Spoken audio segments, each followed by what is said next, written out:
అందరికీ నమస్కారం. ఈ రామాలయ గుడి నిర్మాణం కోసం చర్చించడానికి గత 5 రోజుల నుండి మన గ్రామ వాస్తవ్యులు పర్సనబోయిన భిక్షం గారు గ్రామంలో ఉన్న గ్రామ పెద్దలకు కానీ అన్ని పార్టీల నాయకులకు కానీ గ్రామ ప్రజలకు కానీ ఫోన్ ద్వారా కానీ మరియు వాట్సాప్లలో గ్రూపులలో పెట్టడం జరిగింది. ఇట్టి సమావేశానికి అందరు రావాలని కోరుకున్నాం. చాలా వరకు అయితే వచ్చారు. వాళ్ళందరికీ ప్రత్యేకంగా నా ధన్యవాదాలు తెలియజేస్తూ, ముఖ్యంగా గత 30 నుంచి 40 సంవత్సరాల నుండి ఈ రామాలయ గుడి నిర్మాణంలో భాగంగా ముందుగా మన మాజీ సర్పంచ్ మంత్రి భద్రయ్య గారు ఈ స్థలాన్ని కేటాయించి మన పెద్దలు చెప్తున్నాం, అంటే మనకు తెలియదు, నిజం అది.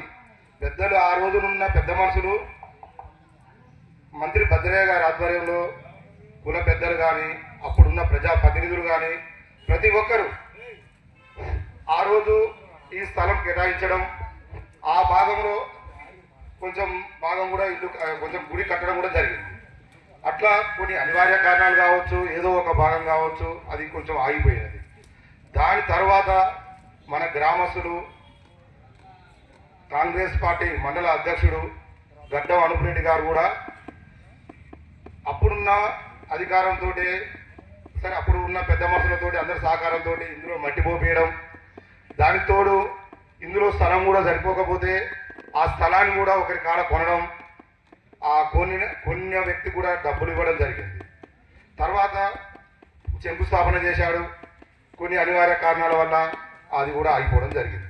తర్వాత క్రమంలో మన మాజీ ఎమ్మెల్యే గారు కంచర్ల భూపారెడ్డి గారు, అప్పుడున్న సర్పంచ్ పుర్కం యాదమ్మ మారయ్య గారు మరియు అప్పుడున్న ప్రజాప్రతినిధులు అందరు కలిసి భూపాలరెడ్డి సార్కు విన్నవించుకోగా అతను కూడా ఈ గుడి నిర్మాణం నేను నిర్మిస్తానని చెప్పడం జరిగింది. దాని తర్వాత గుడి కూడా మొదలుపెట్టిండు. ఇది అందరూ మనం చూసిన విషయమే. కానీ ఇది మొదలుపెట్టిండు వాస్తవం. ఆ పని అనేది జరుగుతలేదు. అది ఎక్కడ ఆగిపోయింది, ఎందుకు ఆగిపోయింది అనే విషయాల గురించి నేను గత 6 నెలల క్రితం గ్రూపులలో చర్చించడం జరిగింది. ఏమన్నా ఈ గుడి మన అన్ని ఊర్లలో నేను దేవుళ్ళ కాడి తిరిగినా, హైదరాబాద్ పోయినా, ఒక్కొక్క